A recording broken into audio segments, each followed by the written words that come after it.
Hallo ihr Lieben, herzlich willkommen zurück auf meinem Kanal Junk Journal Art. Letztes Mal habe ich euch diese Seite hier gezeigt in meinem kleinen Eltert Penguin Book, beziehungsweise Penguin and Friends. Ihr wisst warum. Falls ihr irgendwas verpasst habt, ihr findet die komplette Playlist für dieses Eltert Book unten in der Infobox. Heute möchte ich gerne eine weitere Seite gestalten und dafür werde ich hier mein neues Collagenpapier benutzen. Und diese Seite bzw. diese Collage ist inspiriert durch zwei Leute, die auch einen YouTube-Kanal haben. Das sind einmal die liebe Barbara. Hi Barbara. Sie ist 49 Dragonflies auf YouTube. Und die andere Person ist Mike Deakin, der hat auch einen YouTube-Kanal. Und beide haben diese Art von Collage auf ihren Kanälen vorgestellt. Und ich fand es so cool. Also gesehen habe ich es bei Barbara, aber dann habe ich mir das Video von dem Mike auch angeguckt und ich war so begeistert, dass ich das unbedingt ausprobieren wollte. Ja, deswegen werde ich jetzt versuchen, hier meine eigene Version dieser Idee sozusagen umzusetzen. Dafür werde ich als erstes mal hier mein Papier zerreißen. Das, muss ich sagen, ist eine ganz neue Erfahrung für mich, denn dieses Set ist das erste Collagenpapier, was ich überhaupt gemacht habe. Also selbstverständlich kann man jedes Papier zum Collagen verwenden und auch digitales Papier kann man natürlich zerreißen und etwas Neues draus machen, ganz klar. Da spricht natürlich nichts dagegen, aber Papier, was wirklich dafür gemacht ist, also was wirklich auch als Collagenpapier angelegt ist, von der Idee her, habe ich so vorher noch nie gemacht und deswegen war das eine ziemlich aufregende Erfahrung, das jetzt so zu benutzen und vor allen Dingen auch ja, herauszufinden, ob das wirklich so funktioniert, wie ich mir das in meinem Kopf vorgestellt habe. Aber wie ihr später sehen werdet, funktioniert das ganz wunderbar. Ich nehme mir jetzt hier einfach eine Seite. Man könnte natürlich auch mehrere Seiten mischen. Das geht selbstverständlich auch, aber ich wollte den Hintergrund nicht so unruhig haben. Deswegen habe ich mir jetzt eine Seite ausgesucht von diesem Collagenpapier und habe das zerrissen und daraus eine neue Seite gemacht. Ich habe auch relativ große Schnipsel genommen. Ihr könnt das natürlich auch wesentlich kleiner reißen, aber wie gesagt, ich wollte den Hintergrund nicht zu unruhig haben. Deswegen habe ich mir für solche relativ großen Schnipsel entschieden. Wenn ihr die anderen Videos gesehen habt, dann habt ihr gesehen, dass ich immer so eine Art Rand irgendwo aufgegriffen habe. Vorne auf dem Cover gibt es einen Rand, so einen weißen, um diese Journaling-Karte drumherum. Und auch auf den anderen Seiten, die ich bisher gestaltet habe, habe ich immer diesen Rand gehabt. Deswegen habe ich mir jetzt hier diese 4 Ecken von dem Papier, die ursprünglichen Ecken sozusagen waren, genommen und die in die Ecken von diesen Seiten geklebt, eben auch mit so einem Rand, sodass, wenn diese Collage später die komplette Seite ausfüllt, der Eindruck eines Randes entsteht an diesen 4 Kanten.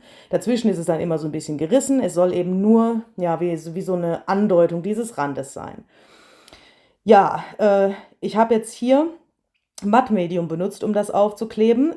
Das hat den Vorteil, dass ich meine Seite im Grunde genommen vorher nicht präparieren muss. Also wenn ihr die anderen Videos anschaut, dann werdet ihr sehen, dass die zwei, also Barbara und der Mike, die Seiten vorher mit Gesso behandeln, sodass sie wasserundurchlässig werden. Wenn ihr dieses Mattmedium nehmt, dann könnt ihr einfach das draufkleben und später versiegeln und dann geht da auch kein Wasser mehr durch, wenn ihr später irgendeine Farbe benutzen wollt, die auf Wasserbasis funktioniert.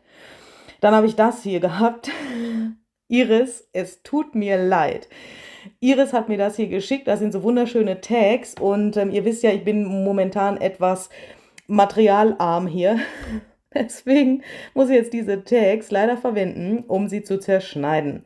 Ich werde nämlich jetzt hier solche Streifen machen und ich habe deshalb diese Tags verwendet, weil, ihr habt jetzt gerade gesehen, ich habe den auseinandergenommen, das einmal etwas dünneres Material ist und einmal etwas dickeres Material. Denn beim ersten Mal habe ich jetzt quasi die Hälfte genommen, also nur eine Schicht von diesem Papier und gleich nehme ich noch einen, den ich nicht auseinanderreißen konnte, wo ich etwas dickeres Papier verwende. Für dieses hier, was ihr hier macht, könnt ihr aber auch jegliche Art zum Beispiel von Verpackungskarton oder sowas benutzen, was etwas dicker einfach ist. Weil wir wollen jetzt nämlich gleich eine Art, ja, nennen wir das mal abstrakte Eisscholle oder sowas machen, die aus rechteckigen Pappstückchen besteht. Also alles, was ich jetzt hier schneide, schneide ich in unterschiedliche Rechtecke.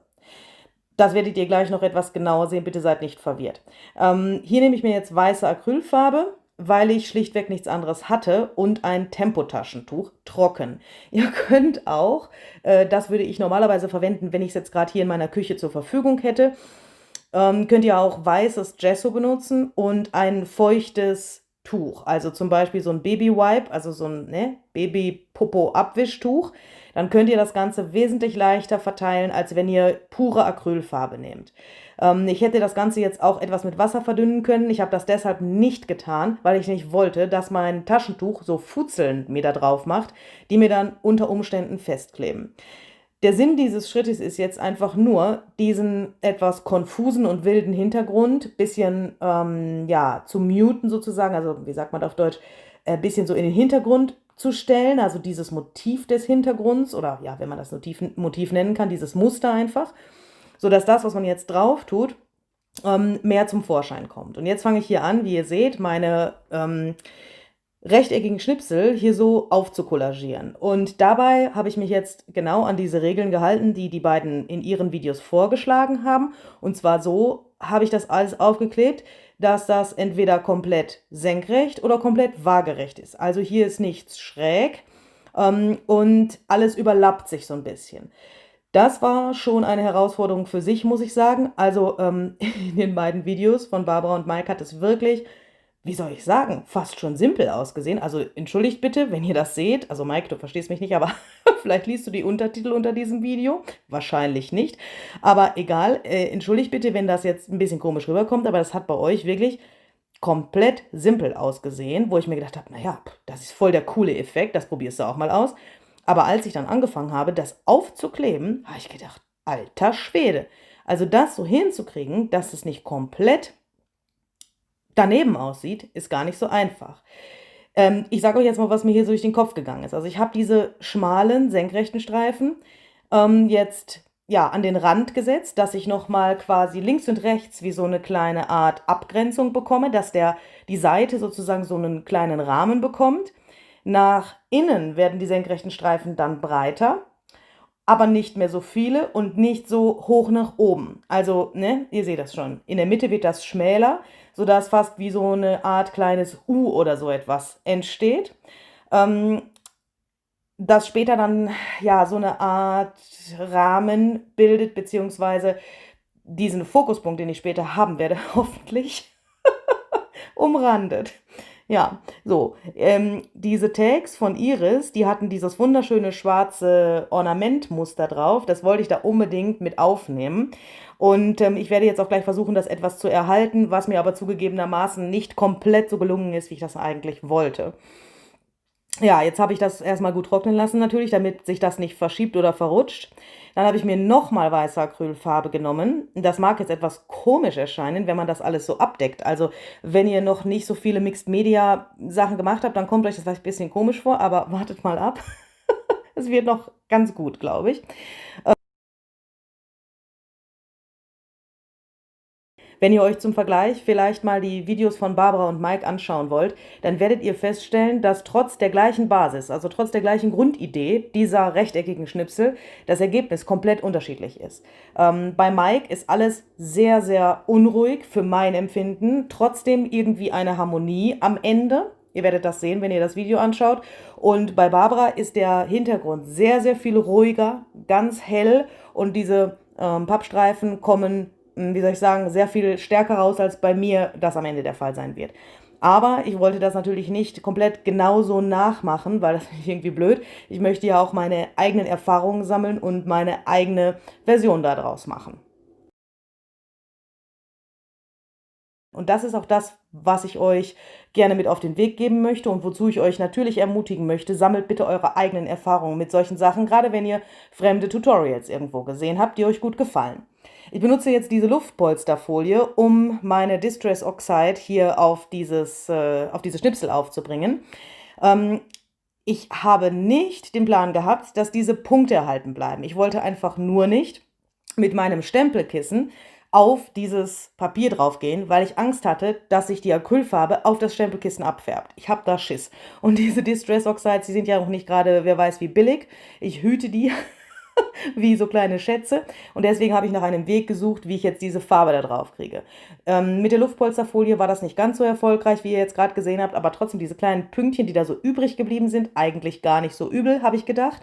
Dann habe ich mich aber doch entschieden, damit ich das Ganze auch etwas kontrollierter ablaufen lassen kann, diese Distress Oxide auf diese Klarsichtfolie zu geben und dann mit dem Pinsel aufzutragen. Ich habe das dann einfach mit ein bisschen Wasser vermischt und so habe ich jetzt die Möglichkeit, diese einzelnen Elemente von dieser Pappe da so anzumalen. Das kann ich dann ein bisschen besser kontrollieren, als wenn ich das mit der Luftpolsterfolie da drauf mache, denn dann kommt die Farbe ja hin, wo sie will. Ja, ihr wisst, dass die Distress Oxide sehr unberechenbar trocknet. Ich habe das deswegen jetzt zwischendurch mal getrocknet, bin dann mit dem Rest von diesem Türkiston da nochmal rübergegangen und habe gedacht, nee, das geht überhaupt gar nicht. Es ist sehr türkis getrocknet. Normalerweise trocknet dieser Farbton etwas bläulicher, sodass das etwas besser in den Hintergrund gepasst hätte. Aber ja, gut. Habe ich also meine Wunderwaffe rausgeholt, die heißt Forest Moss, dieser Farbton von dem Distress Oxide. Also damit kann man fast alles retten. Aber das ist nur meine ganz persönliche Meinung. Jetzt bin ich da mit der Klarsichtfolie direkt so drüber gegangen, um das möglichst unregelmäßig hinzubekommen und dann aber trotzdem mit dem Pinsel die Möglichkeit zu haben, das zu verblenden, da wo es im Hintergrund ist und auf diesen Pappstreifen es ja sozusagen, ja, wie klingt das, anzumalen. Also ja, ihr wisst schon, was ich meine. Also ihr seht ja, was ich da mache. Das war dann doch verhältnismäßig, wie soll ich sagen, erfolgreich. Also das hat mir dann ganz gut gefallen. In der Kamera hier schaut das aufgrund des Lichts wirklich etwas komisch aus, aber in echt ist das sehr detailliert. Und wenn man nah mit dem Auge dran ist, also so ganz normal auf das Buch eben guckt und nicht durch die Kamera, so meine ich das, dann schaut es wirklich interessant aus, wie unterschiedlich das auch getrocknet ist. Jetzt versuche ich hier mit einem schwarzen wasserlöslichen Stift etwas mehr Dimension in diese Schnipsel zu bringen. Denn das ist so ein bisschen das Ziel für diese Collage, dass jetzt man versucht mit einer Kontrastfarbe, also im besten Fall schwarz, braun oder grau oder sowas in der Art, eben diese Schatten hervorzurufen. Leute, ich bin bald durchgedreht. Ich habe nicht gewusst, wo die hin müssen, weil durch diese Acrylfarbe und durch diese Schichten von Farbe von der Distress Oxide habe ich nicht mehr so richtig gesehen, wo diese Pappschnipsel entlang gegangen sind. Also das war wirklich schwierig, aber das hat auch einen Riesenspaß gemacht, weil das Gehirn dann mal so ein bisschen mehr zu tun hatte als sonst vielleicht. Und das war wirklich eine Herausforderung, aber es hat auch Riesenspaß gemacht. Also zuerst mal habe ich gedacht, okay, ich mache jetzt diese Schatten wirklich so, wie sie vielleicht in der Realität auch sein könnten, also auf der rechten Seite und auf der unteren Seite. Dann habe ich aber relativ schnell festgestellt, dass das zu wenig ist. Also ich weiß nicht, ob die anderen beiden mehr Schnipsel benutzt haben oder so. Bei denen sah das alles so ein bisschen, wie sagt man da, so ein bisschen detaillierter oder so aus. Und es hat sich auch viel besser von dem Hintergrund abgehoben. Aber wie ich eben schon gesagt habe, das liegt jetzt hier bei mir daran, dass der Hintergrund fast genauso unruhig ist wie diese Pappschnipsel-Collage. Ich habe mir dann gedacht, okay, nicht aufgeben, nicht aufgeben, nicht aufgeben. Ich wollte jetzt aber auch nicht den Hintergrund dunkler machen, weil ich wollte mir nicht das, was man vom Collagenpapier noch durchsieht, jetzt abdecken mit irgendeiner dunklen Farbe, weil dann hätte ich es ja nicht aufkleben brauchen. Also das finde ich irgendwie ein bisschen mysteriös, das wollte ich nicht tun. Das könnte man aber theoretisch im Notfall natürlich tun, wenn man merkt, dass sich diese Schnipsel nicht genug abheben. Man könnte vielleicht auch im Hintergrund versuchen, noch irgendwie sowas Durchsichtiges, aber Dunkleres oder so drüber zu geben. Aber ich hatte da nichts Passendes da, was mir da eingefallen wäre, was da funktioniert hätte.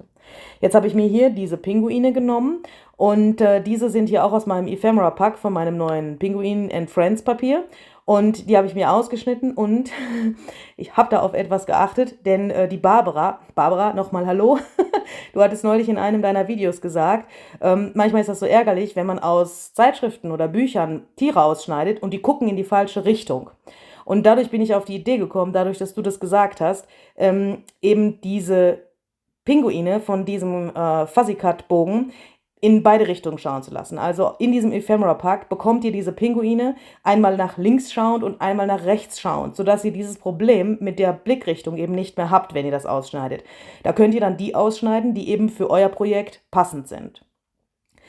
Und die halt so anordnen, wie ihr das gerne möchtet.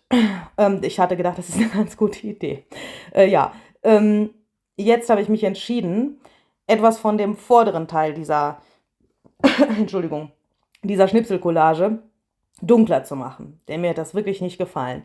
Als ich die Pinguine eben draufgelegt habe, habe ich gemerkt, okay, das ist alles viel zu Ton in Ton.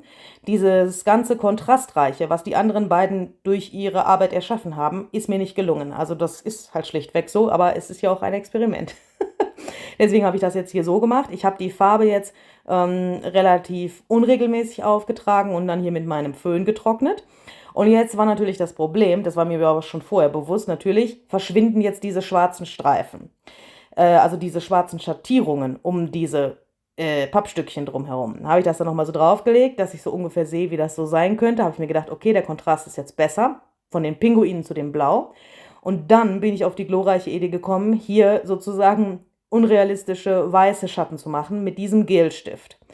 Als ich das angefangen habe, habe ich gewusst, okay, jetzt kommen wir in ein Stadium, wo wir eventuell am Ende zufrieden sein könnten, weil durch diesen weißen Stift entsteht jetzt, trotz dass das nur so dünne Linien sind, der Kontrast, den ich eigentlich haben wollte. Ja, also versteht ihr, was ich meine? Also versteht ihr das? Wenn ihr doch bloß antworten könntet. Das ist so ein schräges Gefühl. Wenn man so ein Video hier kommentiert und seinen eigenen Prozess beschreibt, dann wünscht man sich, dass die Leute antworten könnten, die das anschauen. Aber das geht natürlich nicht. Aber ja, vielleicht könnt ihr mir einen Kommentar schreiben, ob ihr das irgendwie nachvollziehen könnt.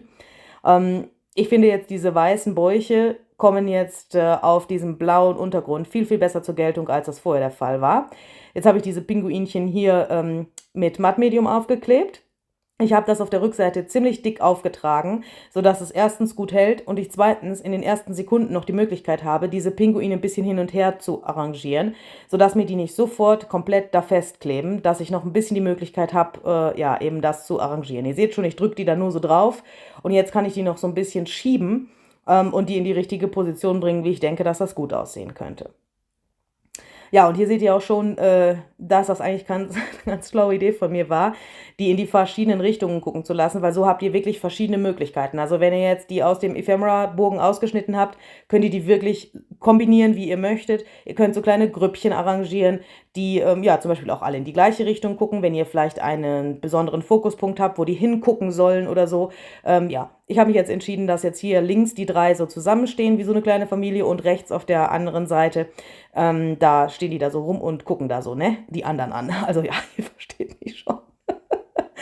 Dieses ganze Ding da, diese Schnipsel, die hingen mir jetzt noch ein bisschen sehr in der Luft. Deswegen bin ich jetzt nochmal mit diesem wasserlöslichen Stift unten drunter hergegangen und habe das Ganze versucht, nach unten hin noch so ein bisschen gräulicher werden zu lassen. An den Stellen direkt an den Pappstreifen dran, sehr, sehr dunkel.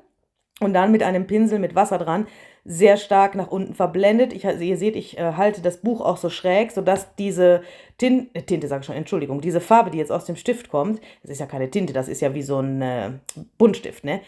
Aber dass dieses, was da rauskommt, diese Farbe, so nach unten laufen kann.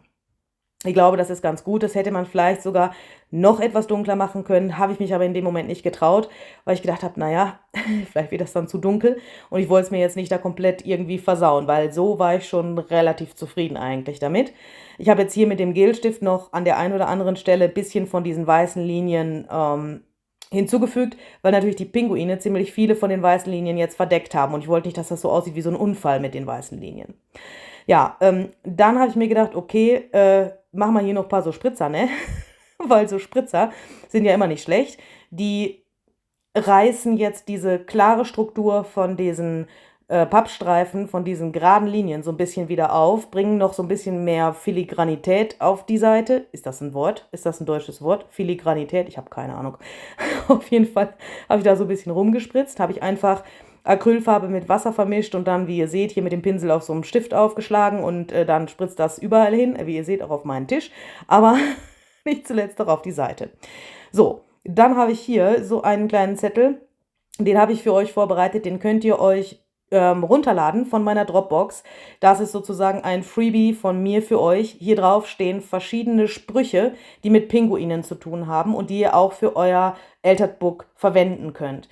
Ihr findet den Dings hier, ne, Download-Link, Entschuldigung, unten in der Infobox. Da könnt ihr das euch kostenlos herunterladen und ihr könnt euch das auch dann zu Hause ausdrucken und die Sprüche benutzen, die ihr möchtet.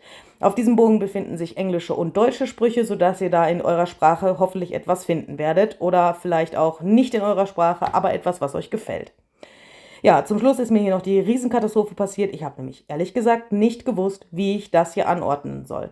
Ich habe nämlich zuerst die Seite gemacht, bevor ich dieses Sprüche ausgedruckt habe. Und ich hatte die Sprüche vor meinem inneren Auge und habe mir gedacht, okay, das ist super, wenn du das da so drauf machst. Und dann, ihr werdet es nicht glauben, aber gleich im Bild sehen, musste ich tatsächlich den Mann rufen. Ihr musste rufen, Mann, bitte komm. Wie ihr jetzt gleich sehen werdet, mir ist nicht eine dritte Hand gewachsen, sondern er musste mir helfen, diese Schnipsel da mit diesem Spruch zu arrangieren. Ich kann euch nicht sagen, wie schwer mir das gefallen ist. Ich wollte natürlich, dass dieser Spruch irgendwo in die Seite integriert ist, andererseits im Vordergrund steht, aber nicht zu massiv, dass er nicht die Pinguine ja, so zerdrückt von oben. Es ist dieses hier noch ein Spruch, wo unten noch die Person steht, die das geschrieben hat, dieses Zitat. Ihr könnt es nicht glauben. Das Originalvideo an dieser Stelle war 15 Minuten lang, bis ich diese Schnipsel da hatte. Aber mit dieser Lösung hier bin ich jetzt sehr zufrieden. Ich hoffe, es gefällt euch auch. Ich hoffe, wir sehen uns beim nächsten Mal. Vielen Dank fürs Zuschauen und tschüss.